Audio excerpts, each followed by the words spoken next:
Certainly wasn't pretty. Neither team played well defensively.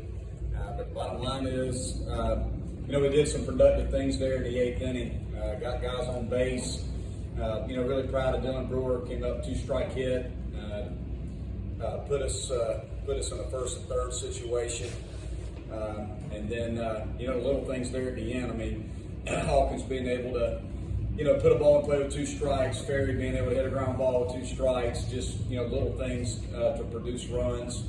And, pitching-wise, we threw the ball very, very well today, in my opinion. Again, we didn't help ourselves early in the game. Felt bad for Barlow in the first inning. We could have helped him a little bit there. But, ultimately, we kept grinding it out. We were down by 2 runs, I think, going into the 6th, and we kept chipping away, and, we won the back half of the game, and we won the series. Look, you've had some memorable wins over Florida State over the years. You won your first ACC tournament, your first season over the Noles, the walk-off home run by Jordan Green, and Mike Martin's final season. Where does this stack up against those? I don't know. I'm not sure. I think that it was a critical win for our team. During this time of year, it's just a critical series, and I think we know where we're at and what we got to do, and we're trying to do everything we can just to win series right now. So as far as where it ranks, I don't know. It's probably the most important one.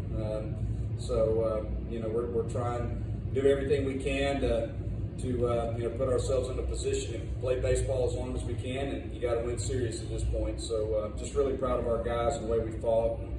And again, anytime you can beat a great program like Florida State at home, it's huge for your ball club. Monte, starting Billy, I guess after he threw on Tuesday, what went that decision, and what were you trying to? How much did you hope to get out of him today? He threw 60. I don't have the pitch count in front of me for Tuesday's box score, but I think he threw 60-something pitches against Georgia, so he's on 4 full days rest. So he was certainly recovered enough to be able to start. And we feel like, just looking at our starters, I was really proud of Jeff yesterday and the way that he pitched in his first start. And we wanted to run somebody out there who had the ability to get through a lineup twice, and Billy has done that now several times over the course of this season, so we felt like he was the right guy to run out there.